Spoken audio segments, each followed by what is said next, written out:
Salut à tous, aujourd'hui avec Adri, on va vous faire explorer 10 légendes urbaines de Paris. Est-ce qu'elles ont vraiment existé? La capitale fourmille de légendes qu'on traîne depuis des années. J'espère que vous êtes bien accrochés.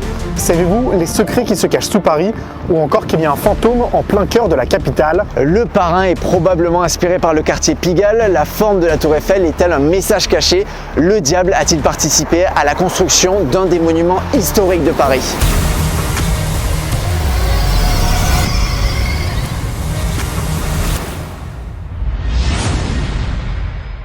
Juste là, la Seine. Et dans la Seine, aux environs de la gare d'Austerlitz, se jetait une rivière qu'on appelle la Bièvre. Sur les bords de cette rivière, qui coule toujours mais qui à Paris est enterrée, il y avait, il y a fort longtemps, un dragon qui terrifiait la population. Au IVe siècle, un homme d'église, l'évêque Marcel, décide de s'emparer du problème. Il défie le dragon et le terrasse. Le combat a été relativement rapide, ça a duré entre 1 et 3 coups de crosse, ça varie selon les versions. Et après sa victoire, l'évêque Marcel dit au dragon: je te laisse deux choix, soit tu restes à tout jamais dans le désert, soit tu finis ta vie dans l'eau. Et le dragon aurait choisi de rester dans l'eau et il serait encore aujourd'hui dans cette rivière, la rivière Bièvre. Je me trouve actuellement devant l'entrée des catacombes, 300 km de galeries souterraines qui servaient à leur origine à stocker des ossements humains. Autant vous dire que sous mes pieds, il y a énormément de cadavres. Surtout quand on connaît l'histoire de Philibert Asper, un portier de l'hôpital du Val-de-Grâce. Le 3 novembre 1793, il décide d'aller explorer les catacombes. Il n'est jamais remonté. 11 ans plus tard, une équipe d'inspection découvre des restes d'un être humain dans les catacombes et ce sont des morceaux de vêtements et un trousseau de clés qui permettent de l'identifier. Cette fois, plus aucun doute, c'est Philibert. En 1810, une stèle est érigée en sa mémoire à l'endroit même où il a été retrouvé, au fond des catacombes. C'est désormais un lieu incontournable pour tous les cataphiles, à tel point que Philibert Asper est surnommé le Saint Patron. Mais il y a un gros problème dans cette histoire. Philibert Asper n'a probablement jamais existé. Aucun document officiel n'a été retrouvé et aux archives, il existe bel et bien un Philibert Asper, mais il y a plein d'incohérences. Le nom n'est pas orthographié de la même manière et les dates et le métier ne coïncident pas. Plein de petits détails qui alimentent encore plus cette légende. Je vous emmène ici devant les Folies Bergères car c'est là qu'a débuté la carrière de l'une des plus grandes patronnes du quartier Pigalle, Hélène Martini. Hélène décide de quitter la Pologne en 1945 et elle vient en France où elle débute sa carrière ici aux Folies Bergères en tant que danseuse nue. C'est dans cet endroit qu'elle va rencontrer son mari, Mischa Martini, qui est un très riche avocat. Ensemble, ils partent à la conquête des nuits de Pigalle. En 1960, les affaires commencent à bien marcher, sauf que le mari décède dans des conditions très louches. Hélène est d'ailleurs soupçonnée de l'avoir tué, mais ça ne l'atteint pas du tout. Elle reprend les affaires et ça marche très bien, jusqu'au point où elle sera propriétaire de 17 établissements de la nuit parisienne, comme celui-ci, la Comédie de Paris. Alors aujourd'hui, ça paie plus beaucoup de mine, mais à une époque, c'était un lieu central des nuits à Pigalle. C'était une personnalité extrêmement crainte. Est-ce que l'on vous craint alors? Je ne sais pas si on me craint, mais enfin chez moi tout se passe toujours très bien. Et la légende raconte que tous les soirs, elle prenait sa Rolls-Royce et elle passait dans tous ces établissements récupérer des immenses sacs remplis d'argent liquide. Elle est morte en 2017 et sa vie a même inspiré un livre sorti en 2019 et il s'appelle « Et si le parrain était une femme ».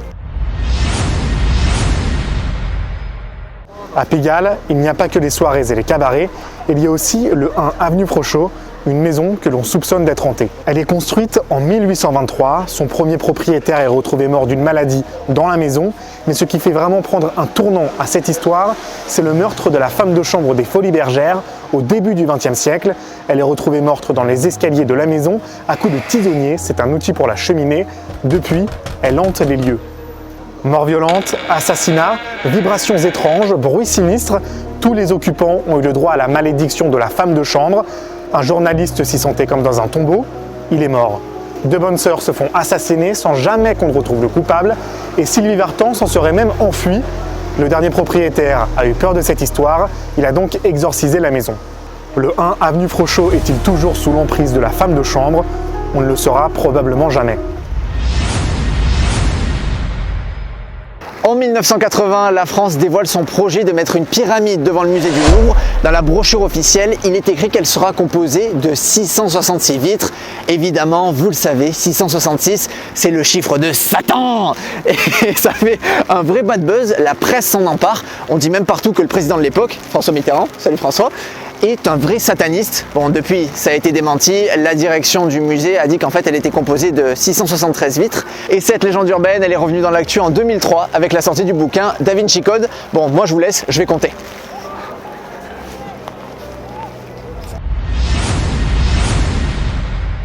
À quelques pas du Louvre, me voici devant les jardins des Tuileries. Mais ce n'est pas lui qui nous intéresse dans cette vidéo, c'est le palais qui a été rasé à la fin du 19e siècle. Et c'est une bonne chose que le palais n'existe plus, car de ce que la légende raconte, on pouvait y apercevoir la silhouette d'un homme rouge, quelque temps avant un drame ou un désastre. Et cet homme, c'est Jean l'Écorcheur, un boucher qui travaille dans un abattoir au milieu du XVIe siècle. Il connaît des secrets sur Catherine de Médicis, elle le fait donc assassiner. Et le pire, c'est que l'abattoir est à l'endroit exact où elle fait construire le palais des Tuileries. On raconte que son assassin doit s'y reprendre à 3 reprises avant de définitivement le tuer, et les derniers mots du boucher sont à glacer le sang. Je reviendrai. Depuis son assassinat, il hante les lieux en annonçant le mauvais présage à chacune de ses apparitions. Marie-Antoinette l'a aperçu avant son emprisonnement et sa guillotine, Napoléon Ier avant la bataille de Waterloo et Louis XVIII avant sa mort. Heureusement pour nous, il n'apparaît plus depuis la destruction du palais. En 1250, quelques jours avant l'ouverture de Notre-Dame, les travaux ne sont pas finis. Il y a un chantier qui reste à effectuer, c'est les finitions sur les portes. Et cette tâche, elle est confiée à un jeune ferronnier talentueux du nom de Biscornet. Sauf que ce jeune Biscornet, face à l'ampleur des travaux à effectuer et les délais très courts, il panique. Et c'est là qu'apparemment le diable serait venu le voir pour signer un pacte. Le contrat est très simple, le diable l'aide à terminer les travaux dans les temps en échange de son âme. Biscornet commence à bosser, il travaille, sauf qu'à un moment, il est cuit, il s'endort et à son réveil, tous les travaux ont été effectués. On ne sait pas pourquoi. Notre-Dame finalement va ouvrir et dans la semaine de son ouverture, Biscornet disparaîtra à jamais. Me voici sur l'île de la Cité, plus précisément à la rue des Marmoussets, qui a depuis changé de nom, et à cet endroit précis se tenait ce qu'on a baptisé la Maison des Horreurs. Au XIVe siècle, un barbier et un pâtissier sont voisins, leurs 2 boutiques sont collées, ils décident donc de s'associer pour lancer un business macabre. Le barbier accueille ses victimes, les tue, puis les dépaisse. Il envoie ensuite les restes d'êtres humains consommables dans une trappe qui se retrouve directement dans la boutique du pâtissier. Celui-ci les utilise pour en faire des pâtés et des tourtes, les deux à la viande humaine. Et le plus terrifiant dans cette histoire, c'est qu'à l'époque, tout le monde s'arrache ses pâtisseries sans savoir que ce qu'ils sont en train de faire, ce n'est ni plus ni moins que du cannibalisme. Ils se font finalement arrêter à cause d'un chien, celui de leur dernière victime. Il reste là, à attendre son maître. C'est louche. Les policiers décident donc d'enquêter et découvrent l'horreur. C'est d'ailleurs cette légende qui a fortement inspiré le film de Tim Burton, Sweeney Todd, le diabolique barbier de Fleet Street. Je suis devant l'un des monuments les plus visités au monde, érigé en 1887. Il existe plusieurs légendes sur la Tour Eiffel, notamment par rapport à sa forme. Elle ressemblerait à la lettre A, et ça parce que Gustave Eiffel aurait été amoureux d'une femme qui avait un prénom qui commençait par cette lettre et souhaitait lui rendre hommage. Pour d'autres, elle ressemble à un porte-jartel. Alors toutes ces légendes ont été déconstruites. Si les ingénieurs ont conçu la Tour Eiffel de cette façon, c'est pour avoir une moindre résistance au vent. Été 1848, des cadavres se retrouvaient mutilés au cimetière du Montparnasse. Un homme se livre à des actes de nécrophilie et de nécrosadisme. La police va le surnommer le vampire de Montparnasse. Il opère évidemment au cimetière de Montparnasse, mais aussi à celui du Père-Lachaise. Ces victimes, des jeunes femmes qui viennent tout juste de mourir, elles sont retrouvées dénudées, parfois même torturées et mutilées. Elles ont aussi de la semence sur le corps. Le vampire de Montparnasse les a violées. Pendant plusieurs mois, il échappe aux autorités. Il est blessé, se rend à l'hôpital du Val-de-Grâce où il avoue tout. François Bertrand est le vampire de Montparnasse, un jeune sergent de 25 ans qui vient d'avouer la chose impardonnable. Vous avez découvert 10 légendes urbaines. Est-ce qu'elles sont fausses? Est-ce qu'elles sont vraies? Sachez que Paris en a encore de nombreuses. Si vous voulez un deuxième épisode, dites-le nous en commentaire. Moi, je vous retrouve avec Raph la semaine prochaine pour une nouvelle vidéo.